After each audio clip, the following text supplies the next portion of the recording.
여러분 안녕하십니까? 한국의학통신TV입니다. 한 주간의 의학계 주요 뉴스를 간추려서 전해드립니다. 먼저 이 확산세가 우려스러운 코로나19 사태 얘기하지 않을 수가 없습니다. 화이자와 모더나에 이어서 아스트라제네카도 개발 중인 백신의 면역 효과가 투여 방법에 따라서 최대 90%라고 밝혔습니다. 이처럼 글로벌 제약회사들은 물론이고요. 중국과 러시아에서도 백신과 치료제 개발 상황을 잇따라 공개하면서 연내 생산에 들어갈 움직임을 보이고 있습니다. 미국 언론들은 백신 개발 책임자의 말을 인용해서 미 식품의약국, 즉 FDA 승인을 거쳐서 이르면 다음 달 중순부터 백신 접종이 시작되고 내년 5월쯤이면 미국이 집단 면역 상태에 들어갈 수 있을 것이라고 전하고 있습니다. 이처럼 백신 생산이 코앞으로 다가오자 조기에 많은 백신 확보를 위한 각국의 발걸음도 더욱 빨라지고 있는데요. 우리 정부도 예외가 아닙니다.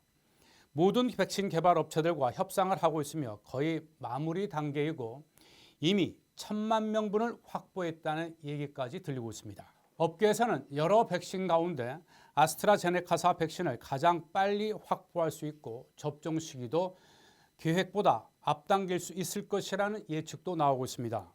그 배경에는 SK바이오사이언스가 아스트라제네카사와 위탁 생산 계약을 맺었기 때문에 식약처의 사용 승인 등 관련 절차도 상당히 속도를 낼 것이라는 분석이 깔려 있습니다.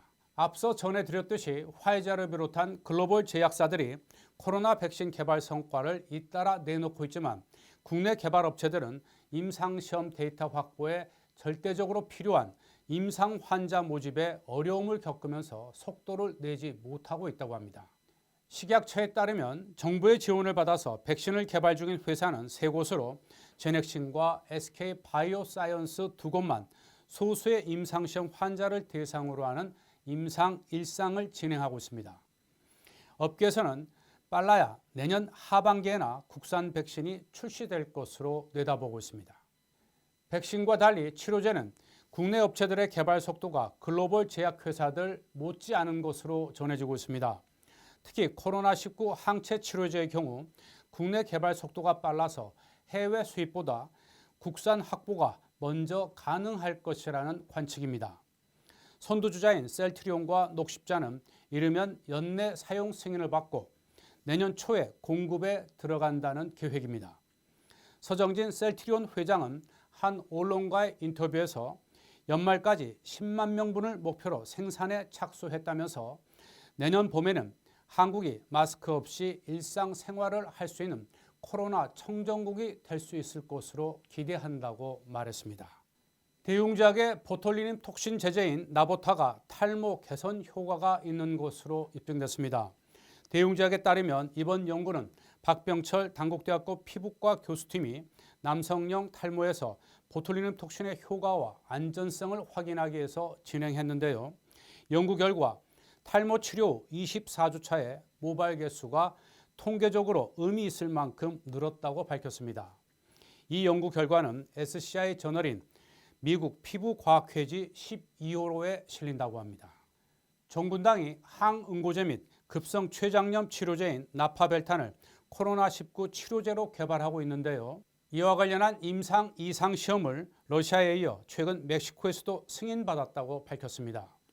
정군당 관계자는 멕시코는 신규 확진자 수가 많아서 환자 모집과 임상 시험은 신속히 진행될 것이라며 한국 파스테르 연구소와 협력으로 더욱 속도를 낼 것으로 기대한다고 말했습니다.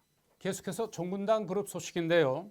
정군당 건강이 4년 전에 자체 개발한 프로바이오티스 제품인 락토핏의 폭발적인 매출 덕분에 모그룹인 정군당 홀딩스가 흐뭇한 표정을 짓고 있다고 합니다.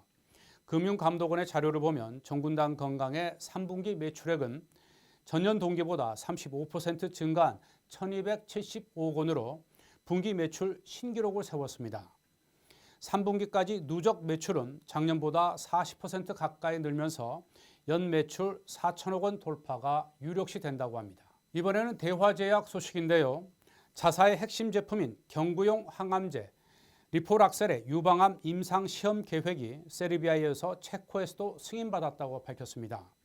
임상시험을 빠른 시일 안에 완료하기 위해서 한국과 중국에 이어 헝가리와 세르비아, 불가리아 등 동유럽 3개국으로 임상지역을 확대하고 있습니다.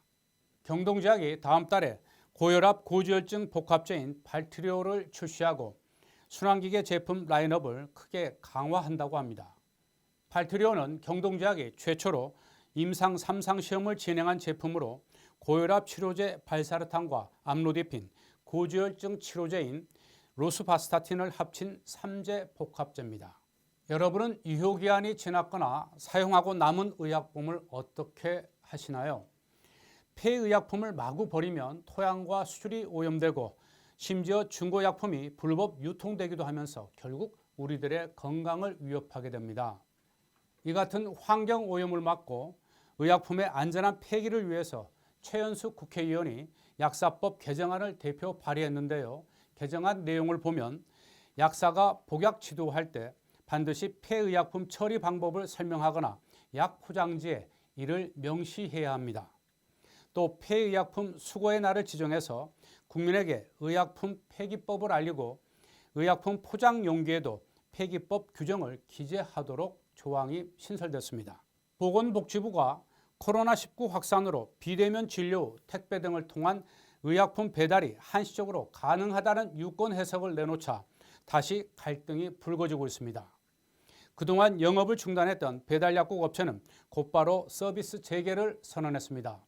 그러나 대한약사회는 해당 앱의 영업 활동은 약사법 위반에 해당한다는 사실을 재확인했다면서 약사들에게 제휴약국으로 절대 가입하지 말 것을 당부하고 있습니다. 지난 10월 말이었죠. 과잉 단속 논란으로 약사들의 거센 반발을 샀는데요.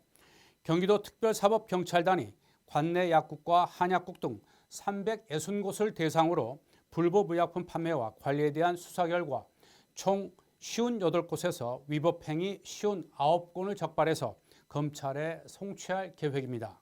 경찰 자료를 보면 유효기간이 지난 약을 취급하다 적발된 약국이 가장 많았습니다. 또 전문약을 처방전 없이 판매하거나 제조 품질관리 기준 인증이 없는 한약재를 판매한 것으로 드러났습니다. 우리 10대 청소년들이 가장 많이 걸리는 질병은 무엇이라고 생각하십니까? 국민건강보험이 지난 5년간 분석한 자료를 보니까 급성 기관지염이 줄곧 1위를 차지했습니다.